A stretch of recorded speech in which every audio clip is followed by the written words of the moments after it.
Oriente Médio em Revista. Um panorama do noticiário sobre o que acontece nos países da região. Apresentação de Júlia Caldas e André Lobão. Comentários de Bruno Lima Rocha. Ao vivo, no canal do jornal O Coletivo no YouTube.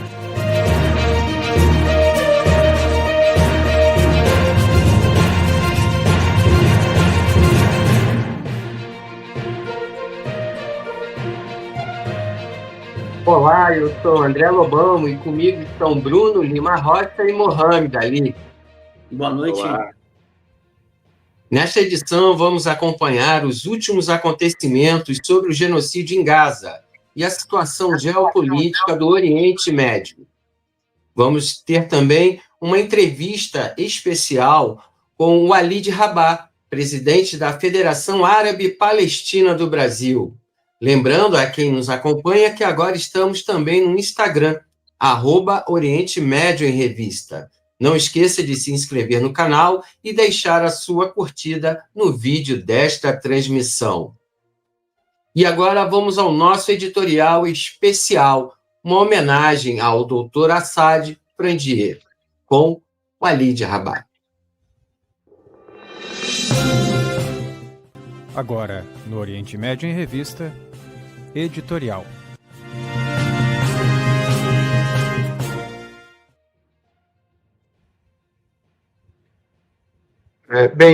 Nós perdemos nesse domingo, aos 64 anos, o médico cardiologista de origem libanesa, Assad Frangi, que era um dos grandes articuladores da comunidade árabe no Brasil, especialmente em São Paulo, um aglutinador, um comentarista muito astuto, muito preparado, muito calmo, muito equilibrado, sobre assuntos de geopolítica, mas especialmente aqueles que dizem respeito ao Oriente Médio, mais fortemente ao mundo árabe e mais especificamente ainda ao mundo levantino.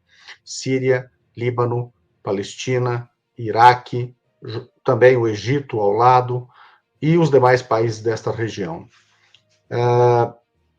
Assad Frangi foi uma das pessoas que, com outros atores, mas ele especialmente liderando esse processo, educou durante alguns anos recentes uma geração de pessoas árabes e não árabes, descendentes de árabes e não descendentes de árabes, nas questões do Oriente Médio, com uma nova visão, uma visão não hegemônica, uma visão anti-imperialista, anticolonialista, desmontando mitos, inclusive sobre a Palestina, esclarecendo e desmascarando Israel e o plano sionista para a Palestina, para o Líbano, para a Síria. Um homem que nunca vergou, como outros vergaram, infelizmente, as fortunas de alguns países da região aliados do imperialismo, aliados dos Estados Unidos especialmente, e que inclusive fazem silêncio obsequioso frente ao maior genocídio de todos os tempos, o genocídio do povo palestino, promovido por Israel, pelos Estados Unidos e por outros países ocidentais. Além de esclarecer, Assad Frangi foi um médico, e todo médico busca a cura da doença dos corpos. Foi um debatedor que buscou a cura do corpo político, social e cultural da diáspora brasileiro-árabe, que não debate mais as questões, porque aceitou a ideia equivocada e que está destruindo os países do Oriente Médio e as diásporas, de que a divisão imposta pelo Ocidente para nos arruinar como projeto nacional, como demografia árabe destinada a ter sucesso no futuro, a divisão falsamente religiosa entre sunitas e xiitas, entre diversos ramos muçulmanos, contra cristãos, os diversos ramos cristãos uns contra os outros, e com isso destruir os tecidos político, econômico, cultural, espiritual e, claro, a capacidade de formulação de estados soberanos, prósperos, democráticos, que vivam em paz no Oriente Médio. E nós, diante desta perda, ficamos com uma lacuna grande a ser preenchida, mas, ao mesmo tempo, com um grande legado que vai nos ajudar, espero que nos ajude a preencher essa lacuna. Então, Assad Frangi nos deixou, infelizmente, mas deixou um grupo de debate sobre geopolítica, deixou uma quantidade de pessoas gigantesca, muito educadas sobre esses assuntos, e graças a isso, nós nunca mais teremos a mesma diáspora brasileira, árabe no Brasil, perdão dizendo, anêmica do debate, sequestrada pelo imperialismo, sequestrada pelo facciosismo, sequestrada pelo extremismo, sequestrada pelo fanatismo. Nós agradecemos muito ao Dr. Assad Frangi por ter contribuído decisivamente para esses sucessos e seguramente, pelo menos da minha parte, estou certo, ele agora, em paz, descansa na morada eterna dos justos, que é o lugar dele. Muito obrigado, Assad Frangi, e força para a família e para os seus amigos que ainda se ressentem dessa grande perda. Obrigado, Anísio. Obrigado. É importante essa homenagem e os nossos sentimentos à família do Dr. Assad. André, bom, na sequência, quer falar alguma coisa, para Bruno? constar, o Dr. Assad, o André, não, rapidinho, só para constar que o Dr. André, o Dr. Assad Frangi esteve conosco logo nas primeiras edições do programa. Sempre muito solícito para estar aqui. Teve 300 programações ao vivo da internet crítica brasileira e aqui ele deu também a sua contribuição. Só isso. Mohamed? Desculpa, André. Bom, eu conhecia de longe o Dr. Assad Frangi, né? Já ouvi falar dele diversas vezes, né? Dentro da comunidade palestina e da sua preocupação, do seu trabalho pela causa palestina, né? Tenho acompanhado muito ele com o professor Julani, né? Que expôs um pouco mais a inteligência dele, as práticas, os seus comentários, suas reflexões, e ele sempre foi um otimista em relação à causa, né? Ele não aceitava a derrota, né? E uma coisa que sempre me marca é que ele diz: Netanyahu é um perdedor, e ele é um perdedor e será, né, exposto ao mundo o que o Dr. Assad Frangi, que Deus o tenha, Allah Rahma, que Netanyahu será um perdedor juntamente com Trump e todo esse sionismo perante os olhos do mundo, que nós já vemos que isso está acontecendo. Se me permite, Muhammad Ali, Bruno e André, além do mais, no seu caixão, enquanto estava seu corpo sendo velado, havia um lenço palestino, parecido com esse que você está vestindo, mais parecido com esse que está ao meu lado, na verdade idêntico a esse, sobre o seu caixão. Então, ele nunca abdicou da premissa de que a Palestina deve ter direito à autodeterminação, que o povo palestino deve ter liberdade para construir uma nação, um Estado seguro, livre, soberano, democrático, próspero. E isso estava expresso no seu derradeiro dia de presença nesta terra. E nesse particular, seguramente, portanto, sua família sabia disso, e claro que as providências para seu velório e sepultamento foi da família, portanto, nós devemos agradecer à família também. Assad Frangi foi um dos grandes lutadores neste país e neste continente pela libertação da Palestina, do povo palestino. Honremos a sua memória também como palestino-brasileiros por essa razão. Toda a homenagem para a doutora Assad é merecida. Bom, você que acompanha aí o nosso programa... Opa! Eu gostaria de dizer mais, ele é um mártir, né, da causa palestina, né, e da causa libanesa, né, de sua soberania e independência em relação ao imperialismo e à submissão ao sionismo. Bom, antes da gente começar essa conversa com a Lid Rabah, eu quero pedir a você que acompanha esta edição, né, que curta e compartilhe esse programa que está sendo transmitido de forma simultânea aí nos canais do GGN, A Voz Trabalhadora, Oriente Médio em Revista, o Coletivo, canal da Geopolítica, Brasil de Fato, Rio Grande do Sul. E também, daqui a pouco, a gente vai colocar em tela aí o nosso Pix, né, já que é muito importante a sua doação, né, à produção deste programa. Bom, Alide, vamos começar. Por que Netanyahu e o Estado sionista não querem um cessar-fogo em Gaza? Por incrível que pareça, a razão é bastante simples. Porque Israel nunca quis nenhum tipo de cessar-fogo, Israel nunca quis nenhum tipo de acordo, inclusive o de Oslo, que se tivesse prosperado, em história não existe se. Eu tenho certeza absoluta que, com todas as fragilidades deste acordo em desfavor do povo palestino, eu tenho certeza absoluta que o regime sionista, o regime israelense, o regime supremacista, o próprio sionismo teriam perdido razão de ser, e as elites ocidentais, especialmente o Estado profundo estadunidense, já teria abandonado o projeto colonial israelense, o sionista na Palestina.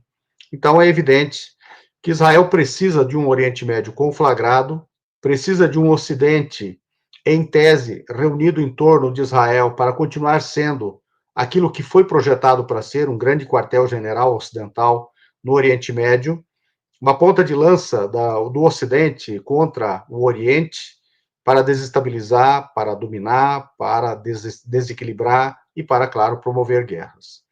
Por um lado, isso.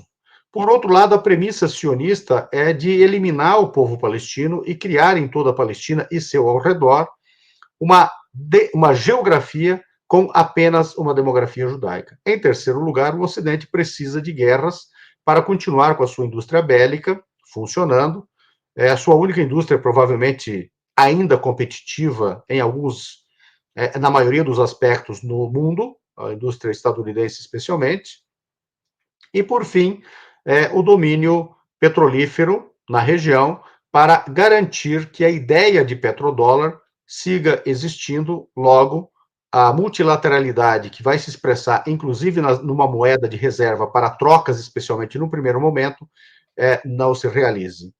Então, não há como imaginar que Israel queira um cessar-fogo. E o último elemento, que também vem sendo ventilado, é que o gabinete do Netanyahu, esta elite extremista, não suporta politicamente manter-se no poder em Israel se houver um cessar-fogo.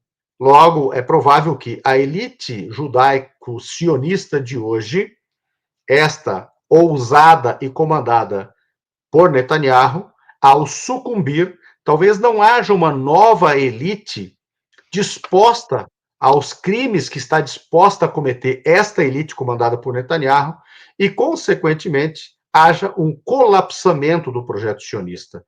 Portanto, há vários medos do projeto sionista que impedem o cessar-fogo e, eventualmente, algum arranjo político que supere o quadro vigente na Palestina para, quiçá, talvez, uma solução definitiva para a questão palestina. Perfeito. Farid, Walid, desculpa. Uma repórter ontem deixou a Reuters por traição ao jornalismo em Gaza.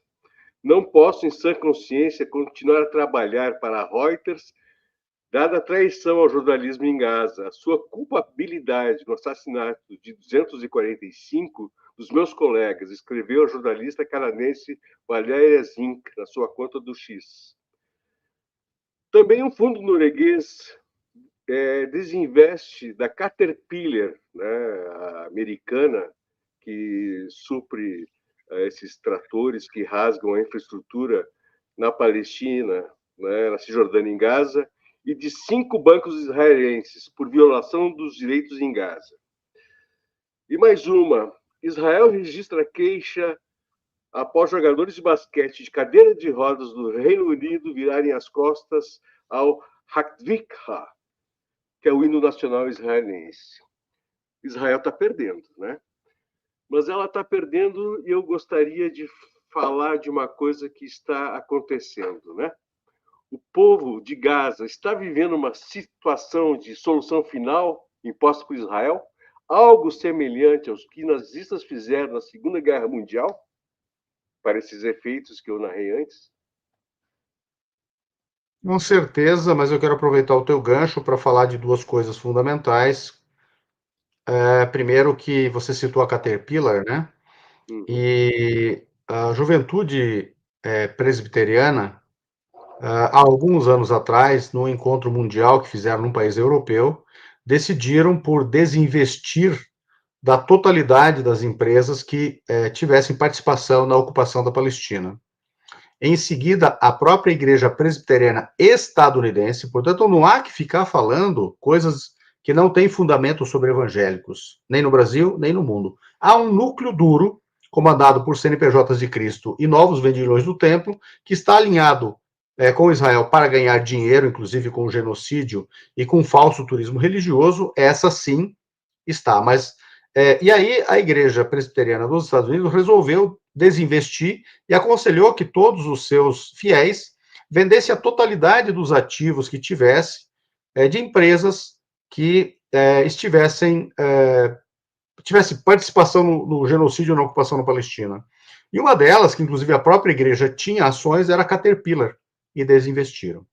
Então isso é muito importante destacar. Isso faz alguns anos.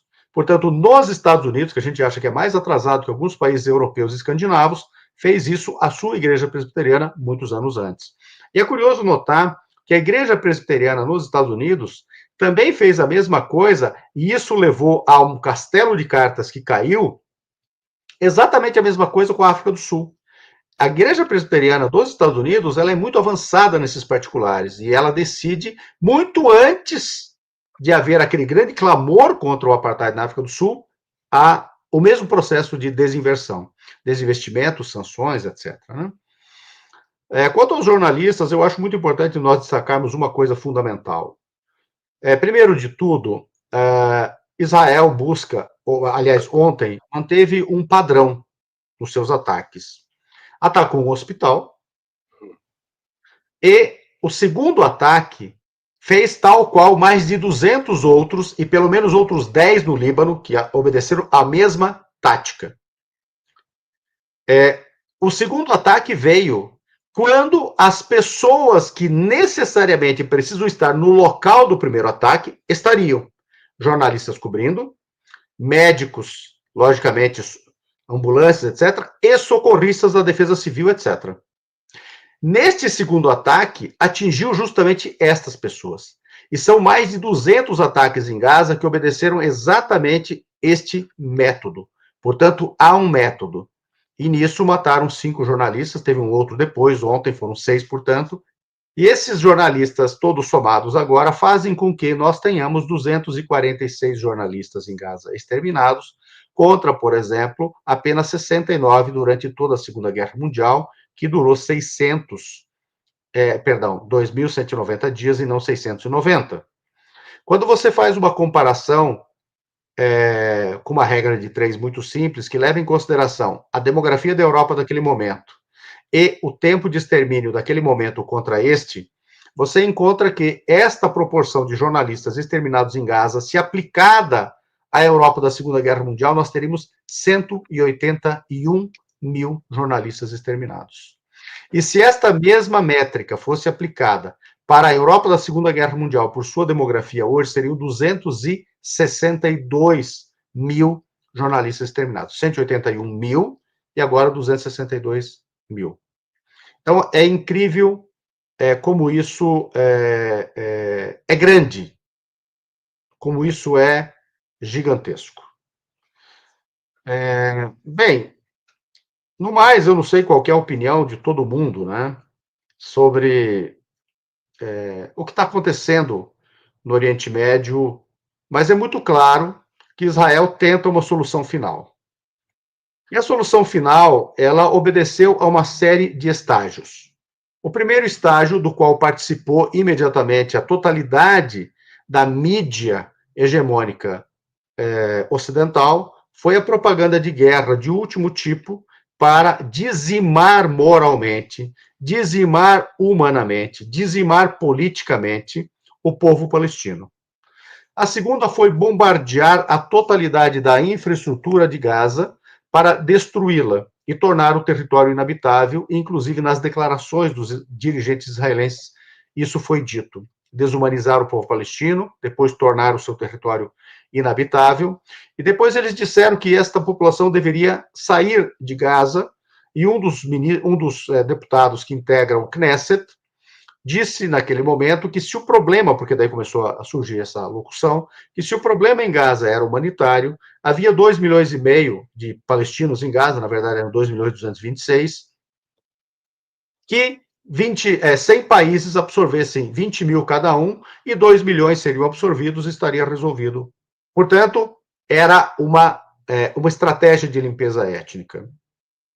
Depois bloquearam o território e começaram a dizer que não era permitido o ingresso de organizações humanitárias, etc., dentre elas a UNRWA, a Agência Especial das Nações Unidas para os Refugiados Palestinos do Oriente Médio. Por que a UNRWA? Já vamos entender por quê.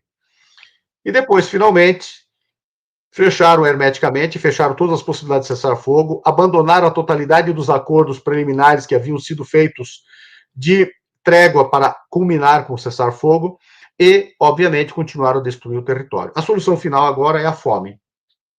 A fome e a destruição do restante do território, por isso cercar a cidade de Gaza. Curiosamente, nós estamos há 2 semanas do discurso e da mobilização para cercar a totalidade da cidade de Gaza. A cidade de Gaza começa a ser destruída e agora, no final da semana passada, a ONU anunciou que na cidade de Gaza também havia chegado o flagelo da fome. E a solução final, portanto, é destruição do território, 170 mil feridos que não tem como se tratar, não há medicamentos, não há hospitais, não há comida, e as pessoas começam a ser fuziladas na fila da comida. Eu quero passar um dado para vocês, que a gente fechou ele ontem, que talvez assuste vocês mais do que mesmo vocês que estão preparados, né? O dado que nós fechamos ontem, anteontem, perdão, no dia 688, indicou que no dia 682, 6 dias antes, nós tínhamos 74.175 exterminados na faixa de Gaza, considerando os mais de 11 mil desaparecidos sob escombros. 6 dias depois, nós tínhamos 74.853, um incremento de 678 novos mortos em 6 dias. Isso deu 113 por dia, contra a média, desde o início do genocídio, de 108. Quer dizer que, mesmo sem nós termos um só combate, ainda que meramente alegado, nós aumentamos a quantidade de mortos em Gaza, Israel aumentou, e, portanto, a fuzilaria na fila da comida, e a morte de fome, e a morte da ausência de medicamentos e atendimento são a razão. E de feridos, então, Muhammad especialmente, que fez o questionamento, nós tínhamos no dia 682, 164.920. No dia 688, 166.707, novos 1.787 feridos em 6 dias, 298 na média diária para esses 6 dias, contra 242 na média geral. O que isso quer dizer? Isso quer dizer que a Palestina, Gaza, se tornou um campo de extermínio totalmente bloqueado, em que o gestor do genocídio, Israel, e os Estados Unidos, bloqueiam o território, circunscrevem o povo palestino de Gaza a apenas 4 locais de distribuição de comida, apenas 15% do território. Antes eram 400, e agora são 4.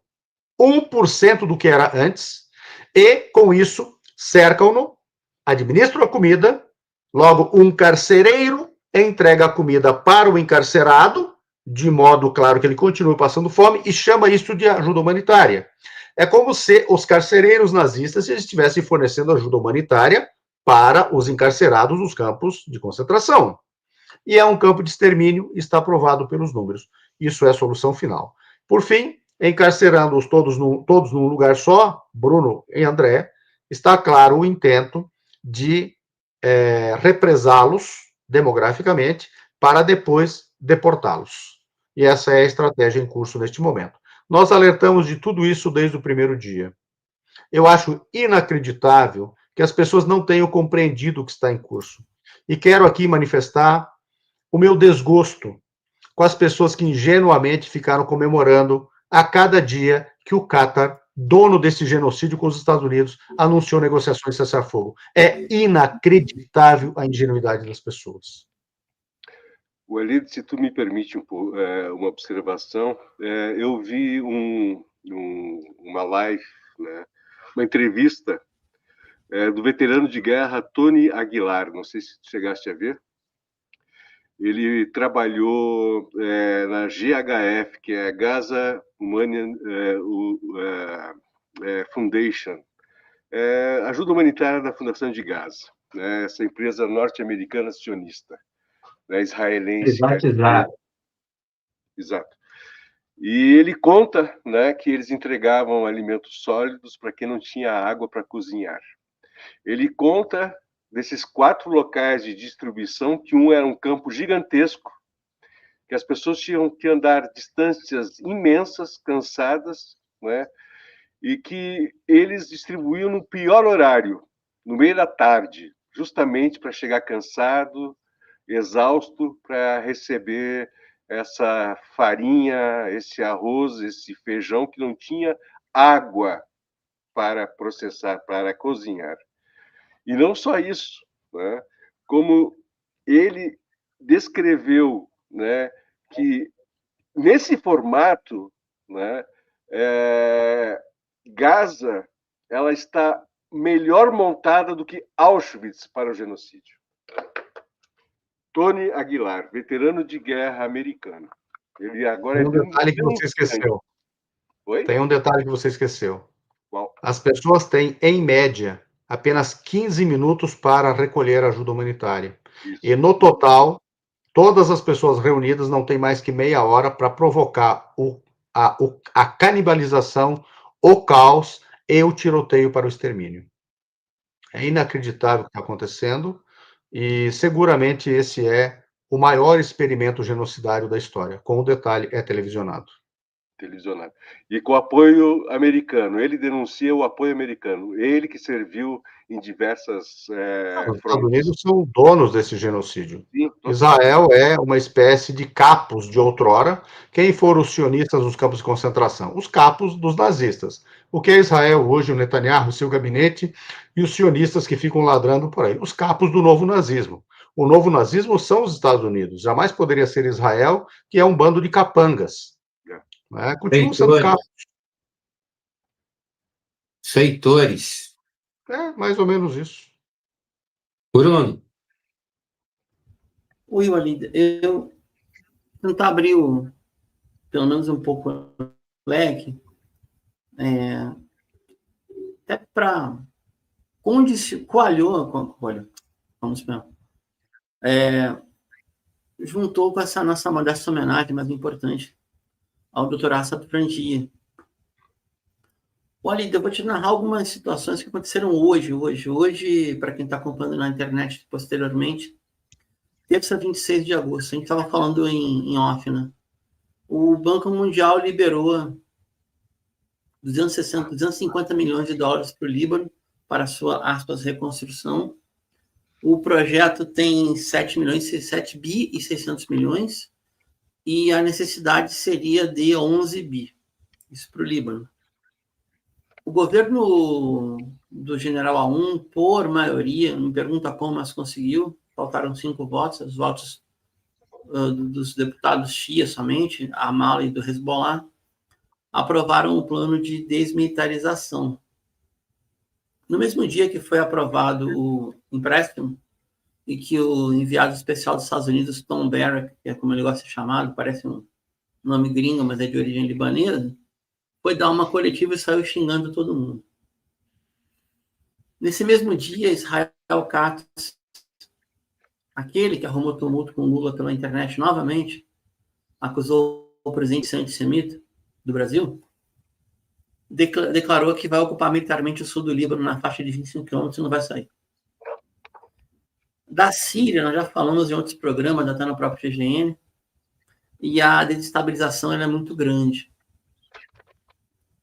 Qual é a correlação aí, para quem não é tão bem informado, de ter um Líbano em frangalhos, uma Síria na mão de salafistas e outras aberrações? E qual é a correlação dessa dupla situação de Síria e Líbano com o genocídio na Palestina na atualidade?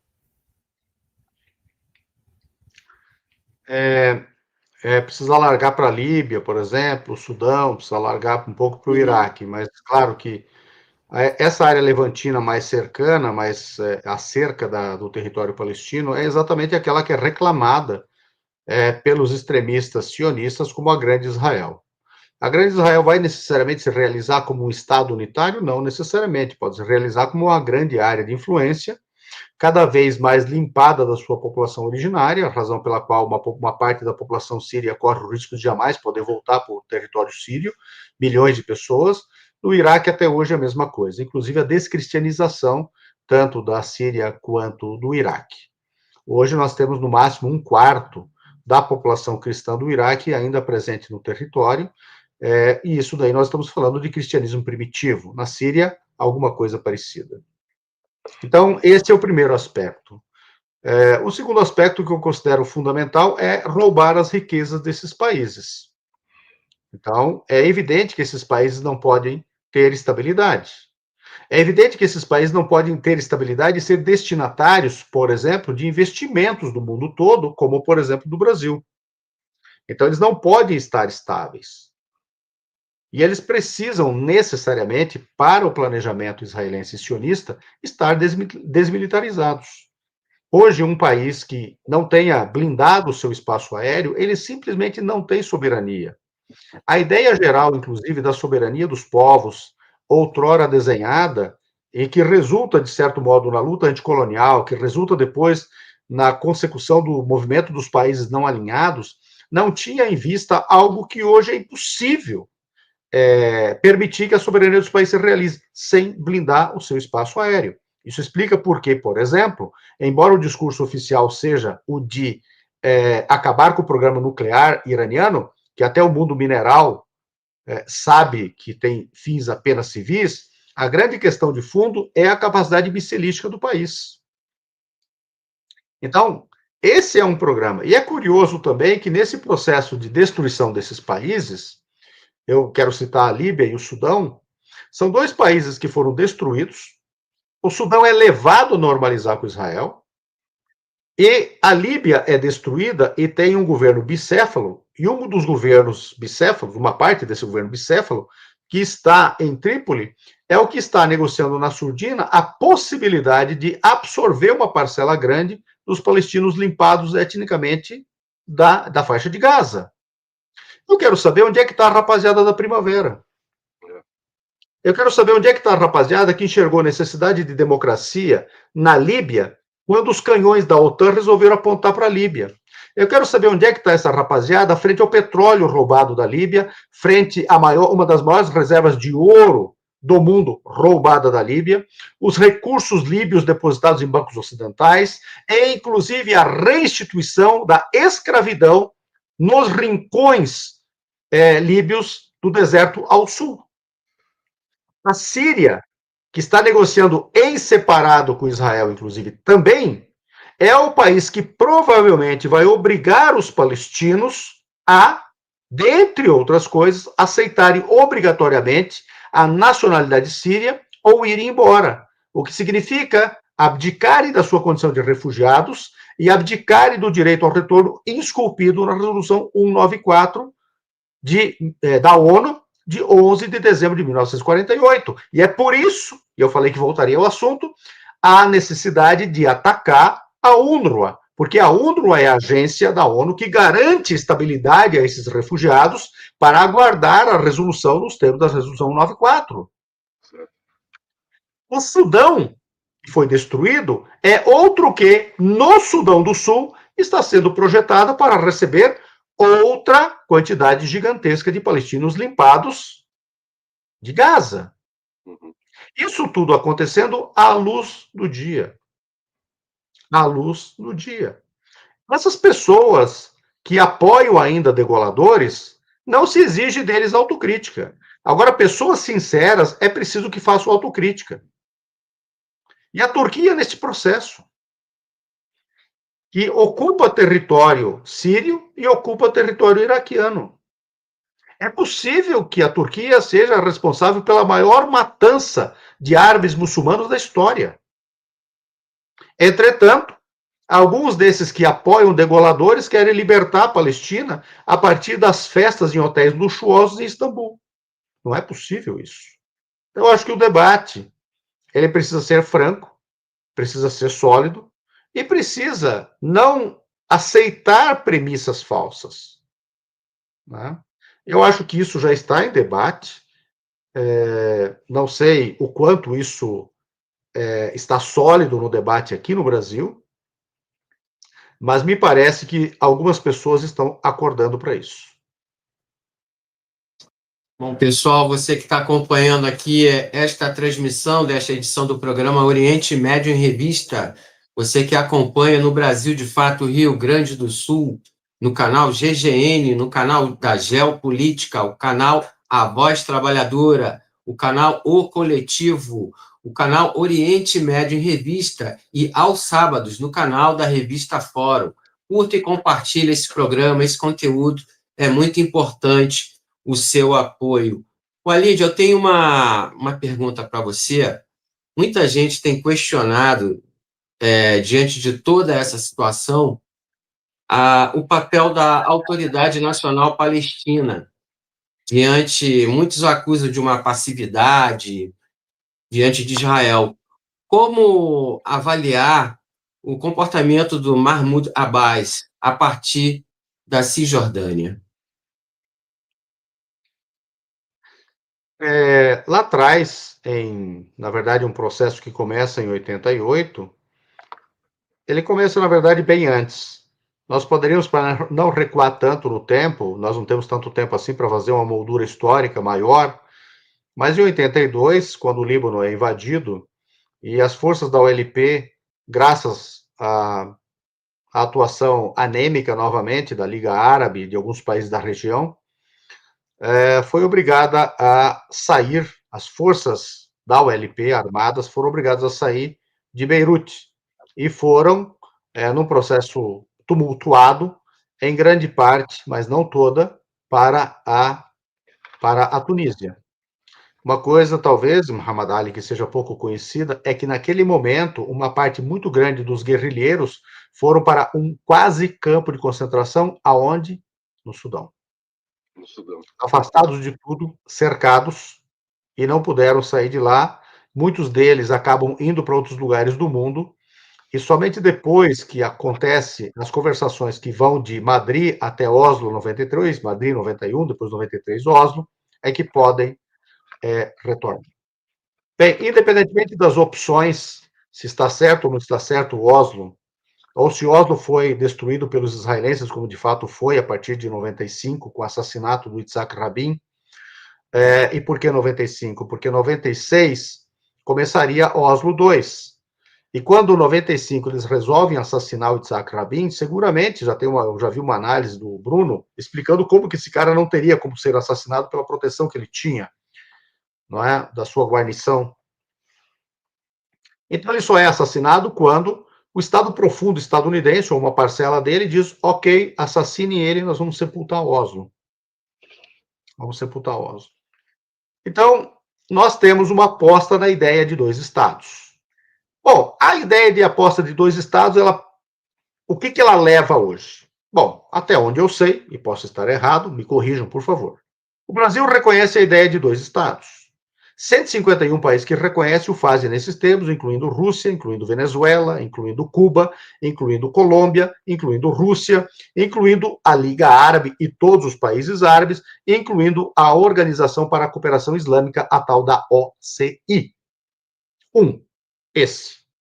A legitimidade internacional, que é uma coisa que normalmente as pessoas não compreendem, que é a Palestina estar na ONU, estar na Organização Internacional do Trabalho, na OMS, na Unesco, etc. Tribunal Penal Internacional, Corte Internacional de Justiça, também depende desta legitimidade internacional. O Brasil ter uma embaixada do Estado da Palestina, e eu e você, Muhammad, que somos descendentes, podemos fazer nossas procurações de todos os documentos em árabe, com reconhecimento, a convalidação na embaixada da Palestina, para a Palestina, para eu poder herdar como eu consegui herdar. E a gente faria isso aonde? Na embaixada da Jordânia? Ou na embaixada de Israel em hebraico e nem herdaria? Existe um arranjo que, neste momento, não há substituto para ele. É delicado dizer, mas há uma intenção, e Israel trabalhou para que isso acontecesse a partir do 7 de outubro, uma desestabilização na Cisjordânia que levasse à derrocada da circunstância governamental em Ramallah. As forças políticas palestinas, independentemente dos seus desacordos, entraram em consenso que não haveria a normalização que permitisse a Israel e aos Estados Unidos alegarem que Gaza estava estendida para a Cisjordânia e a mesma coisa acontecesse na Cisjordânia. E eu gosto sempre de perguntar para os meus patrícios aqui no Brasil. Eu presido a FEPAL e não tenho medo de fazer essas perguntas. Vocês que estão aqui no Brasil, nós que estamos aqui no Brasil, aceitaríamos 80% das nossas cidades na Cisjordânia destruídas? Aceitaríamos na Cisjordânia perto de 150 mil mortos para dar a equivalência de quase 80 mil mortos na Jordânia e 300 mil feridos, quase todos mutilados, todos os nossos hospitais destruídos, todos os nossos prédios públicos destruídos, 2 anos sem escola dos nossos filhos, 2 anos sem universidade dos nossos filhos, sem luz, sem água, sem comida, e agora bloqueados todos os nossos parentes morrendo de fome lá? Eu não quero que defendam nada. Eu quero que as pessoas raciocinem. Israel quer que os palestinos atendam à sua agenda, que é de destruição. Qual foi a primeira pergunta que me foi feita aqui? Israel precisa ou não precisa da guerra? Não foi feita desta maneira, evidentemente, mas eu a respondi desta maneira. Os palestinos não precisam concordar em tudo e nem mesmo na visão de mundo. A ULP sempre foi absolutamente díspare. Havia segmentos que eram marxistas-leninistas, 2 segmentos especialmente, ou 3 pelo menos. Havia setores religiosos, havia setores laicos e outros menos laicos, havia setores mais nacionalistas do nacionalismo árabe, outros que haviam abdicado disso. A ULP sempre foi díspara. A ULP chegou a ter mais de 20 forças diferentes. O que precisa ser preservado hoje? O acordo selado no ano passado, meados em Pequim. O Hamas selou este acordo. A Jihad Islâmica selou este acordo e as outras 12 forças políticas presentes, integrantes da OLP, neste acordo, portanto, deu 14 forças, também selou. Quando Ismail Haniyeh resolve dar a bênção para este acordo, ele é assassinado 7 dias depois. 7 dias depois. Saleh al-Aruri, quando está no Líbano e se entende com a liderança do Al-Fatah no Líbano, a liderança do Al-Fatah é assassinada no Líbano e é assassinado Hassan al-Aruri, que é a liderança do Hamas na Cisjordânia, é assassinado em janeiro de 2024. Ele tinha sido o cara que em 2017 selou o acordo que quase levou à reunificação dos palestinos em uma reconciliação e a construção de um governo de unidade nacional, que agora foi proposto e segue, por incrível que pareça, na mesa. Os palestinos devem encontrar o melhor caminho que leve à reconciliação nacional. E não vai ser caindo em armadilhas, e que depois não nos socorram depois de terem nos colocado nas armadilhas. A grande pergunta que nós temos que fazer é: o Egito, que tem um exército seguramente mais potente que o de Israel, esqueçamos o apoio dos Estados Unidos, o que ele está fazendo? A Jordânia, que bravata que derrubou mísseis iranianos destinados a Israel, o que está fazendo? O que está fazendo a Arábia Saudita? O que está fazendo o Conselho de Cooperação do Golfo? O que está fazendo o Marrocos? O que está fazendo a Indonésia? O que está fazendo a Malásia?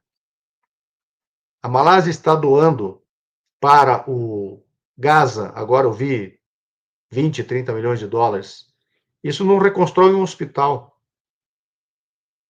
Ou seja, nós vamos ficar até onde? Até quando nesta farsa? As pessoas têm o direito na Palestina de divergir e nós, palestinos, sempre mantivemos, malgrado sequer Estado termos, uma vida democrática de dar inveja no Oriente Médio. Sempre tivemos. Eu milito no movimento palestino há 41 anos. Sempre vivia pancadaria dentro da OLP. Nós disputávamos comunidades, disputávamos assembleias, disputávamos a FEPAL, disputávamos a COPLAC, disputávamos o candidato ao Conselho Nacional Palestino? Sempre foi. Temos disputas acirradas para as prefeituras. Agora, por exemplo, a maior parte foi independente. Não foi a maior parte do Al-Fatah, não foi a maior parte da Frente Democrática, não foi. Para o movimento estudantil, a pancadaria é fantástica, inclusive partidarizada nas universidades palestinas. Então, eu acho que o grande questionamento que tem que ser feito, ele foge um pouco disso. É possível que o presidente palestino Mahmoud Abbas continue no poder? Eu acho que deveria haver uma solução rápida para eleições que levem a isso. Porque o grande questionamento é, por que nós não temos eleições em Gaza e na Cisjordânia? Eu gosto de perguntar para os que me perguntam sobre as eleições na Palestina. Qual a eleição que você conhece que teve desde 2006 em Gaza? As pessoas não respondem. Então, nós vivemos um mal-estar na Palestina, em que as forças têm que chegar e fazer autocrítica. Qual foi a última eleição, Muhammad Ali, para o Conselho Nacional Palestino há 30 anos? Envolvendo as diásporas, inclusive. Agora você está falando em até o final do ano ter eleições para o Conselho Nacional Palestino.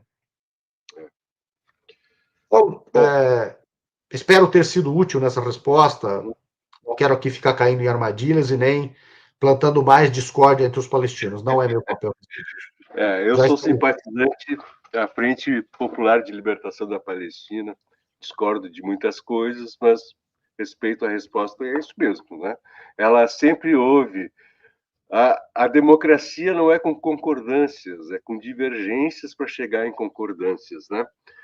Com civilidade, com civilidade. Democracia não se constrói com um grito. Exato. E nem com ditadura ou apego ao poder, como o Mahmoud Abbas tem. Né? Então, bom, vamos lá. Tem aqui as rapidinhas, né, que eu sempre leio antes da pergunta, né?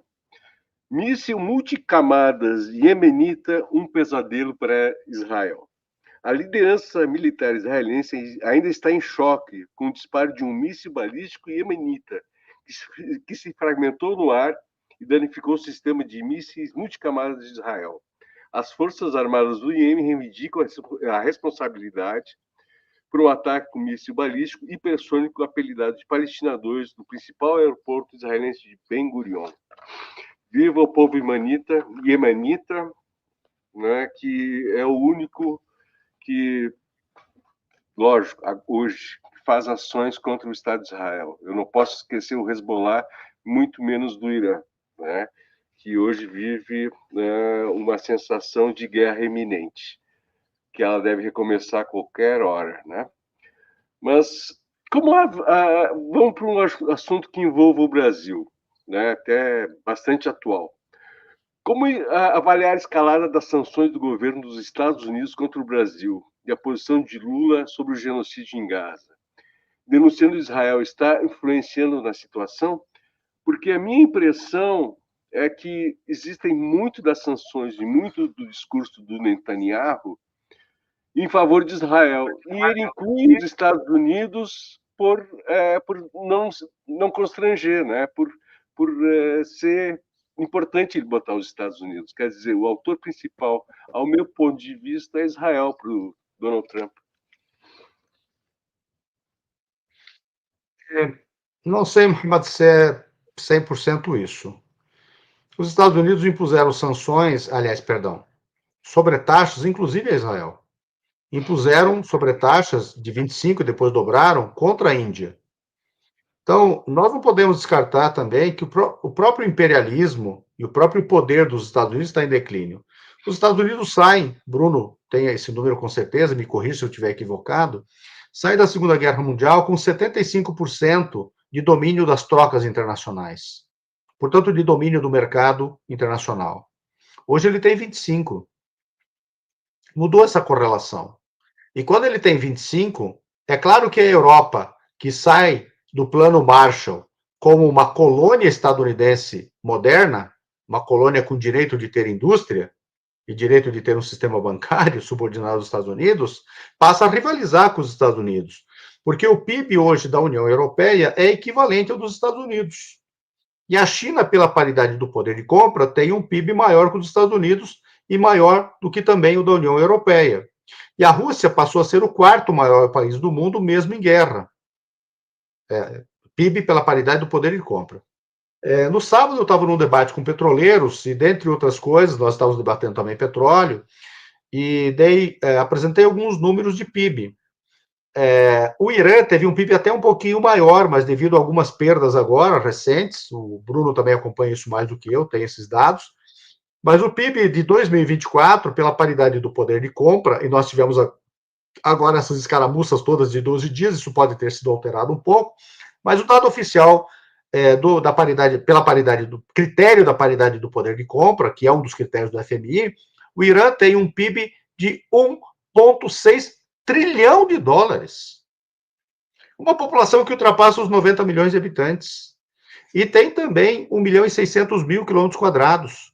Isso tudo, André, Muhammad Ali e Bruno, com mais de 40 anos de bloqueio, sabotagens, nos quais, esses 40 anos, há uma guerra imposta que envolveu o Iraque e o Irã de 8 anos, em que as perdas dos dois países a valores de época foi de 600 bilhões e 1 milhão de vidas.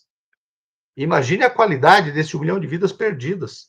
E foi neste mesmo período que, em 81, a usina nuclear iraquiana de Osirak foi atacada. O mesmo ano que o grande pai do programa nuclear brasileiro, o Amarante, foi assassinado.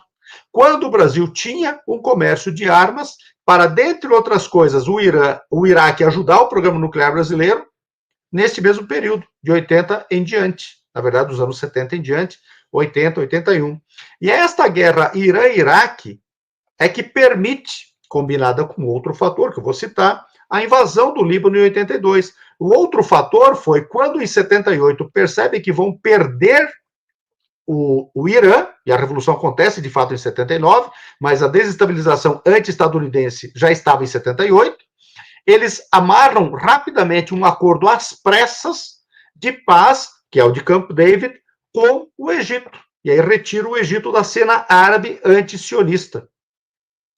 E devolvem, claro, que em vista da meia derrota, meia vitória de 73, uma meia soberania, claro, sobre o Sinai. Se eles têm ganho a guerra de 73, nem acordo precisava ter, teriam tomado o Sinai, correto? Isso tudo é esta grande moldura que nós temos aí. Não há como imaginar de outra maneira. Uma coisa que me surpreende daí é o Brasil, claro.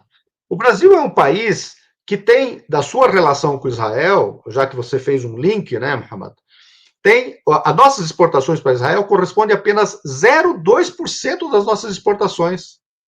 E nós temos um déficit comercial com Israel, crônico, nos últimos 9, 10 anos, de entre 400 e 700 milhões de dólares. Teve um ano que chegou a quase 1 bilhão de dólares de déficit para o Brasil. Neste ano, nos primeiros 7 meses, fechados agora em julho, o nosso déficit comercial com Israel já está arranhando os 500 milhões de dólares. E o Brasil fez uma coisa fantástica. Mandou revisar o acordo de livre comércio Mercosul-Israel, que foi ratificado pelo Brasil, que tem uma cláusula inserida pelo então deputado federal, pelo PT do Paraná, doutor Rosinha, que impede que bens e serviços oriundos de território palestino ocupado ocupem esses mercados do Mercosul.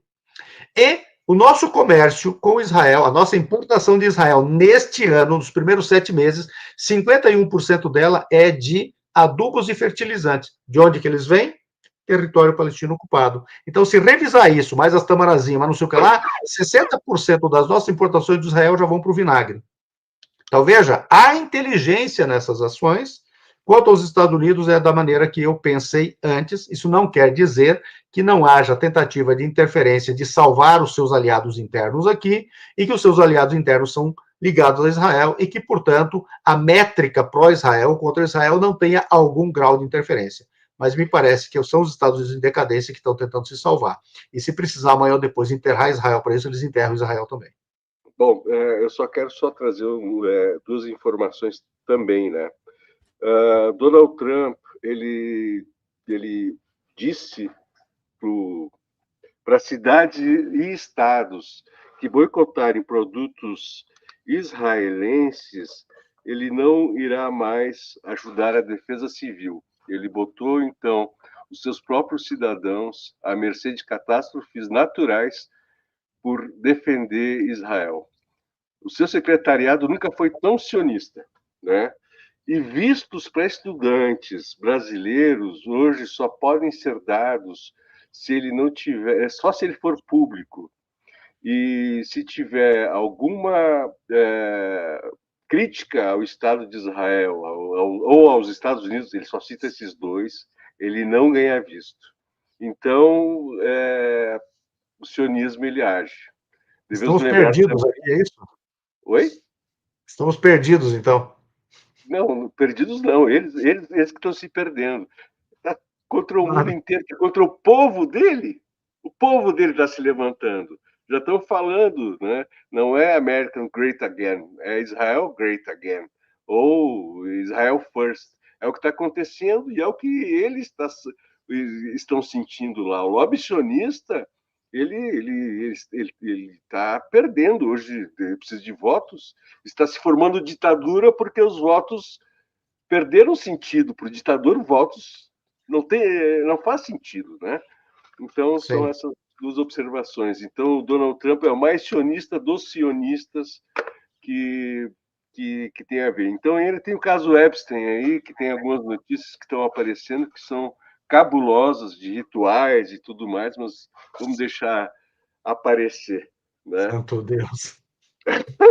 Né? A coisa é complicada. Bruno. Obrigado. Walid, pelo menos do roteiro, e eu estou de acordo, até pela hora, a última pergunta, só vou fazer uma observação aqui muito rapidamente. Nunca pipoquei, nunca escondi isso, né? Eu tenho crítica muito semelhante a que tem o Muhammad Ali em relação a Mahmoud Abbas. Só que você colocou algo agora que eu fiquei pensando, e acho que a gente poderia fazer uma certa equivalência. Existe a crítica em relação ao que seria uma relação de subalternidade e tolerância do governo de Ramallah para com Tel Aviv.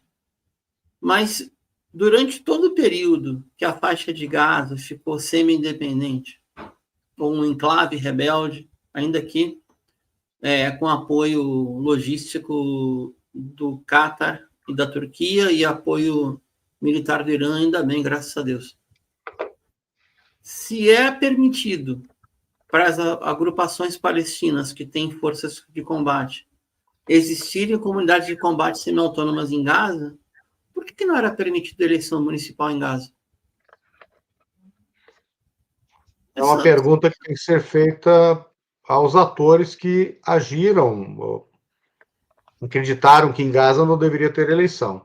A última eleição, que foi realizada em dezembro de 2002 e em março de 2003, era para acontecer em Gaza, e teve uma segunda etapa de 2023, estou falando de 2022 e 2023, era para acontecer em Gaza. A autoridade de fato em Gaza impediu que essas eleições acontecessem. Não conheço as razões a fundo, as pessoas têm várias especulações. Você sabe que você estar no poder significa desgaste. Quem está no poder em Gaza, claro que tinha um desgaste, havia a possibilidade de perder eleições, essa é uma das explicações que as pessoas apresentam. Mas, enfim, não houve eleições em Gaza, assim como não houve eleições em Jerusalém. Jerusalém, claro, já pelo impedimento israelense, né? No final das contas, ocidental isso tudo é efeito da ocupação. Claro, isso claro. tudo digamos assim, elementos da ocupação. Então, a grande questão a ser colocada para o povo palestino não é apenas ela, né? Mas qual é o futuro que o povo palestino tem nessas métricas atuais. O povo palestino não foi socorrido em Gaza. O armamento que o povo palestino tinha em Gaza é para enfrentar alguma PM de algum lugar do mundo, lamentavelmente, diante do poderio da indústria bélica e a destruição bélica que existe hoje no mundo.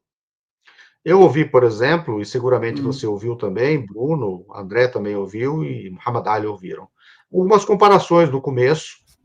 Olha, o Vietnã viveu aquilo, mas não são comparações plausíveis. Primeiro, Porque o Vietnã tem uma vastidão territorial, tinha e tem, maior.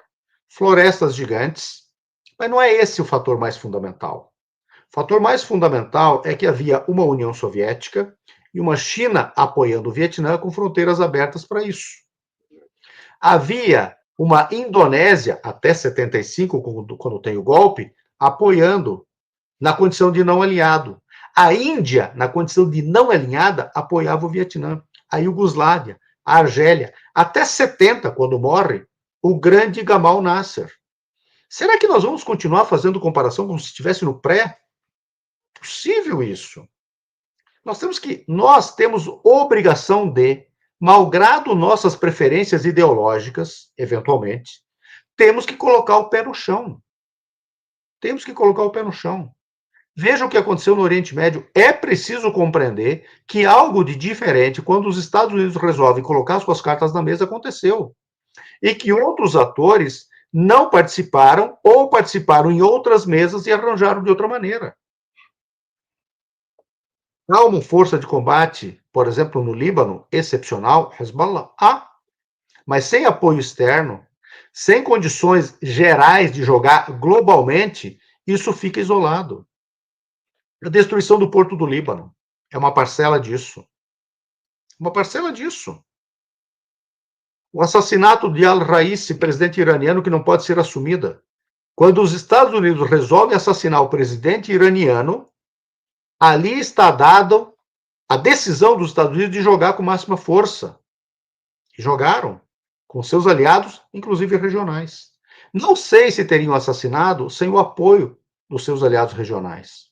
Os seus aliados regionais sentem o cheiro do sangue escorrendo dos nossos irmãos em Gaza. E o que eles estão fazendo? O que o Qatar fez, além de sediar reuniões e entregar logisticamente onde estavam os nossos irmãos de Gaza e mesmo que fora de Gaza para serem assassinados? As cédulas dos 40 milhões de dólares mês em dólares e depois convertidas para shekel chegaram marcadas para indicar onde estavam as cédulas e quem morreria? Os pagers. Que papo furado é esse que os pagers foram colocados em uma indústria para serem marcados? Não. Os pagers são instrumentos eletrônicos.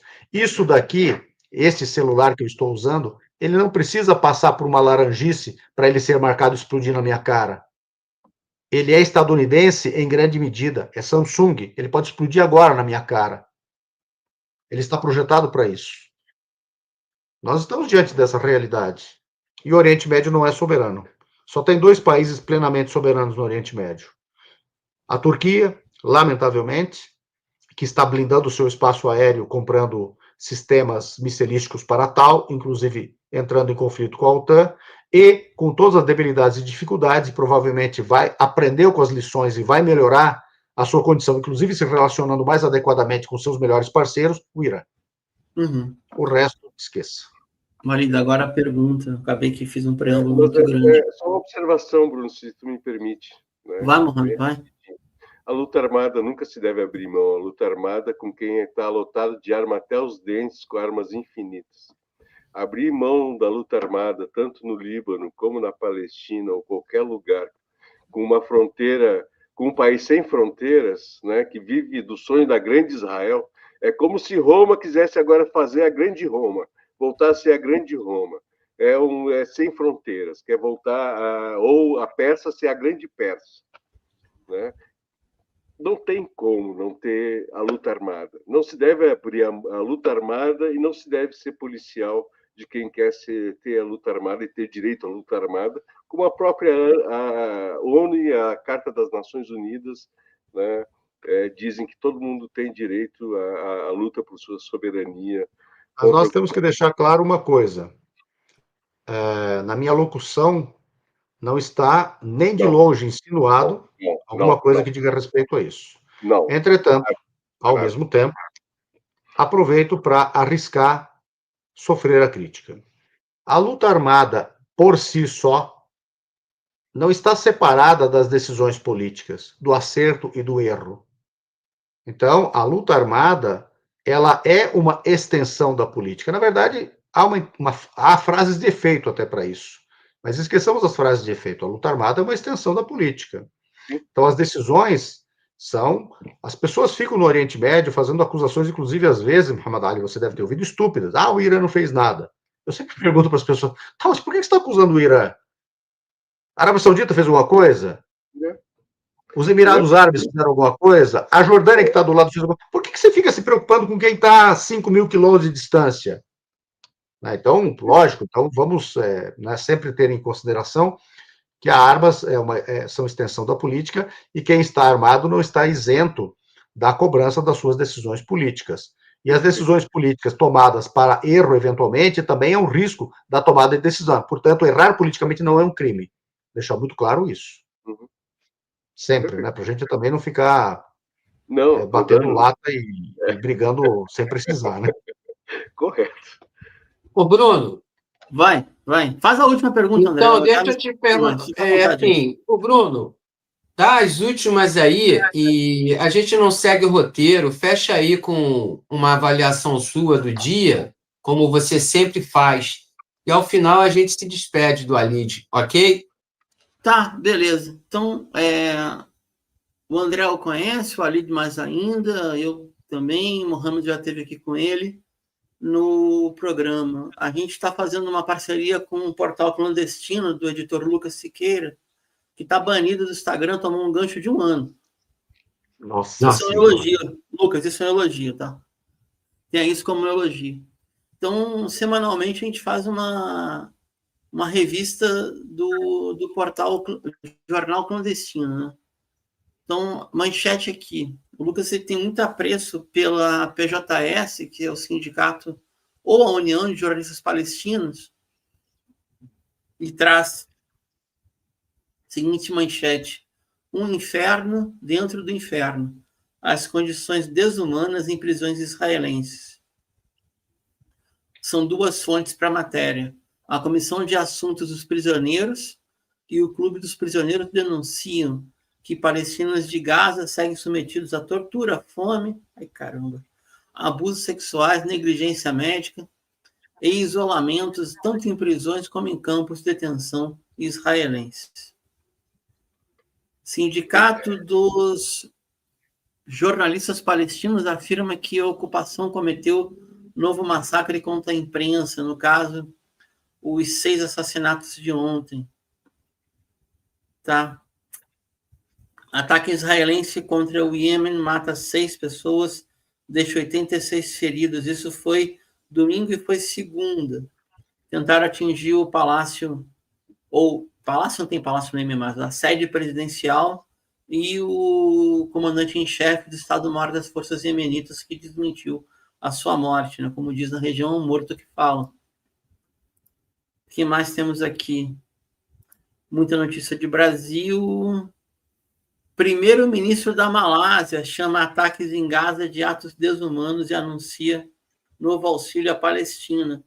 Nosso reconhecimento à Malásia, que é uma monarquia, e a nossa crítica à Indonésia, que é uma república e assinou o acordo com Donald Trump, infelizmente, e é membro do BRICS. E aí temos mais.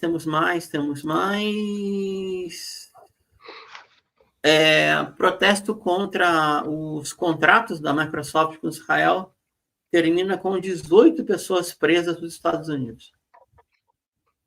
Lá faz protesto todo dia e vários dos símbolos da dominação partem do Vale do Silício. Foi feita contra a Microsoft no Vale do Silício. Foi um monte de gente em cana, alguns ainda não processados. Estou indo aqui um pouquinho mais. Bom, para a gente ter noção... Você consegue jogar aí na tela o site clandestino, Bruno? Oi, eu estou com o site aberto, André, mas espera aí só um pouquinho. O Tá. Domínio do Jornal Clandestino, tá? Eu só estou acabando aqui, né? Beleza. Israel aprova a expansão de assentamentos para inviabilizar o Estado palestino. E aí, se vale o recado, ataque contra a mesquita deixa 32 mortos na Nigéria. Que coincidência. Justamente onde atua Boko Haram. eu não posso acreditar que a filial da Al-Qaeda na Nigéria não possa proteger Mesquita. Talvez ela mesma seja quem ataque para gerar mais pânico ainda. Mas isso é outra conversa, outro momento. Gente, vou me despedindo por aqui. Deixa para o André fazer a última, Mohamed. Walid, obrigado. Sei que a tua agenda é apertada. Sempre que a gente te convida, está aqui presente. Sempre bem-vindo. Boa noite, pessoal. Vou acompanhar o programa a partir de agora. Então, pessoal, estou jogando aí na tela o endereço do clandestino, www.jornalclandestino.org. Você vai acessar esses conteúdos aqui nesta página do Clandestino. Alídia, eu queria agradecer muitíssimo a sua participação hoje e o microfone fica aberto aí para as suas considerações finais. Fique à vontade, por favor. Bom, primeiro de tudo, agradecer a possibilidade de nós estarmos juntos mais uma vez e dizer que o debate que nós tivemos hoje aqui é uma coisa que está faltando no Brasil. Ou seja, há uma disparidade, quero dizer, divergências em alguns aspectos, e eu acho que elas têm que ser colocadas na mesa. A arabidade não está acostumada a um debate civilizado em muitos momentos, há mais gritaria do que análise, e eu não concordo que deva ser assim. Pelo contrário, eu acho que tem que ser como foi hoje, e nós precisamos nos acostumar a isso. Eu tenho dito para alguns patrícios, amigos, que não adianta nós exigirmos democracia de lá se nós não a praticamos aqui. Não adianta dizer que lá há um déficit assim ou assado, se aqui você está desde 81 presidindo uma alegada instituição palestina. Não adianta você dizer que lá isso ou aquilo, se aqui você dá um golpe para ser, por exemplo, membro do Conselho Nacional Palestino. Não adianta você dizer que lá há autoritarismo se você é autoritário aqui. Nós temos que ter instituições sólidas, estar nelas e sair delas. Sair delas, quero dizer, na condição de dirigente. E temos que nos acostumar ao debate fraterno. Não importa o quanto se diverge, não há problema nisso. Até porque, às vezes, a divergência é mais de birra do que necessariamente de mérito, de forma e não de mérito. Porque, veja, nós estamos aqui no Brasil concordando de que nós devemos ser anti-imperialistas, anticolonialistas, nós defendemos um projeto soberano para o Brasil, etc. Para o Oriente Médio, somos laicos, denunciamos a democracia dos canhões da OTAN. Veja, nós concordamos em 99%. Qual é 1% que vai nos separar? No fundo, nós nem divergimos. Nós num galinheiro diferente. Né? Então, claro que há diferenças. Às vezes as diferenças... sabe como é que é, né? O sujeito, às vezes, eu sou MDB raiz, como é que é? Tinha um termo para o MDB. Eu não consigo deixar de ser MDB. Não tem problema. Continua MDB. Cria disso um caso. MDB de guerra. Isso. Isso. Então, nós a mesma coisa. Nós a mesma coisa. O que nos une? Nos une o nacionalismo árabe, nos une o Estado laico, nos une a primazia dos direitos humanos, dos direitos civis, que haja uma superação do déficit democrático crônico no Oriente Médio, que haja soberania para a exploração das nossas riquezas, que haja liberdade para os nossos povos, que haja cooperação regional, que cesse as hostilidades regionais. Zone! O que está nos separando? Alguma coisa na Malásia? Então, sabe, nós temos que caminhar para essa... Política se faz com generosidade. Crime organizado é que tem que matar gente na boca de fumo. Política não. Política se faz com generosidade. Não precisa abrir mão de princípios. Então, eu acho que essa é uma lição que tem que ser aprendida por nós e temos que aprender a varrer para dentro. Do contrário, a gente vai continuar numa situação muito difícil e eu acho que nós somos uma parte da equação das dificuldades. Não dá para a gente dizer que tudo é externo. Nós precisamos resolver alguma coisa no nosso DNA. Eu não sei qual é necessariamente. Não é minha especialidade essas coisas aí, né? Cromossomos, etc. Mas fica aqui meu apelo. É isso. Bom, valeu, Walid. Mohamed? Eu quero agradecer muito a presença do Walid, né? Sempre enriquecendo demais o nosso programa Oriente Médio em Revista, né? A galera aí do chat gosta muito, né? Então aproveitem e deem o like e compartilhem também, né? E eu gostaria de só trazer mais uma última informação, né? Que a Cisjordânia ela está sofrendo os pogroms, né? Uma horda de colonos israelenses atacam os palestinos eles tentam revidar, e quando revidam, vem o exército e destrói toda a plantação, a agricultura do povo palestino, acabando com a economia e a possibilidade de vida. Realmente são verdadeiros pogroms que acontecem na Cisjordânia, né? A Cisjordânia ela está sendo, né, atacada sistematicamente. Belém, que é uma cidade cristã na sua essência, né, e os cristãos precisam saber disso, está sendo atacada, né? Então o mundo precisa despertar para a Palestina, e o antisionismo, quanto antes, é uma bandeira tanto quanto o antinazismo, né? E o anti-imperialismo da mesma forma. Então, eu agradeço ao André, ao Bruno, né, e até uma próxima terça-feira, se Deus quiser. Bom, pessoal, é só para fazer um lembrete aqui. Eu publiquei agora essa noite, a revista Fórum publicou um artigo que eu produzi hoje, dentro dessa linha aí também que o Clandestino colocou, envolvendo, né, o horror e mortes que estão acontecendo nas masmorras de Israel, né? São mais de 10.800 palestinos sequestrados e vivem, são verdadeiro inferno, vivem o inferno. Prisões em Israel, sequestros, isso precisa ser denunciado ao mundo. São mais de 400 crianças presas, detidas, sequestradas, mulheres, idosos. Isso precisa ser mostrado. Desde 7 de outubro de 2023, já morreram 77 pessoas em masmorras. Isso é um absurdo. O direito internacional, direitos humanos, precisa ser relevado. Os Estados Unidos, que tanto arguem o discurso dos direitos humanos, não dão a mínima para isso. Crianças presas, mais de 400 crianças presas. É horrível isso. Muito triste. Então, o nosso artigo está lá no site da revista Fórum, ok? Bom, vamos ficando por aqui. Esta edição de Oriente Médio em Revista fica por aqui. Esperamos você em nosso próximo episódio aqui no canal. Nosso programa conta com a produção técnica e jornalística de Alan Camargo, André Lobão, Bruno Lima Rocha, Christopher Dalalana, Juan Carvalho, Júlia Caldas, além de Mohamed Ali, integrante do Comitê pela Paz na Palestina contra o apartheid e o genocídio. Aproveitamos para convidar você que nos assiste a curtir e compartilhar nosso programa em suas redes sociais e também a deixar o seu like aqui no vídeo desta transmissão. E a quem quiser colaborar com o programa, nosso Pix vai passar aí na tela. Se a Alan puder jogar, a gente agradece.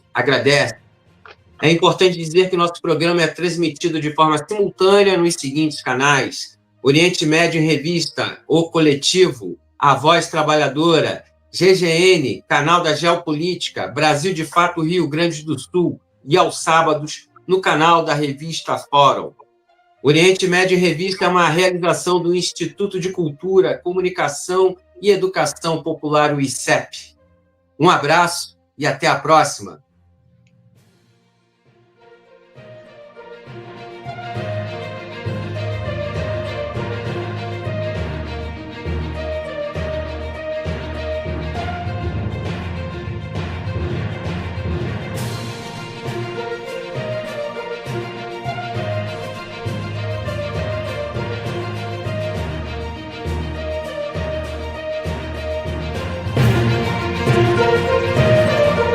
Oriente Médio em Revista. Um panorama do noticiário sobre o que acontece nos países da região. Apresentação de Júlia Caldas e André Lobão. Comentários de Bruno Lima Rocha. Ao vivo no canal do jornal O Coletivo no YouTube.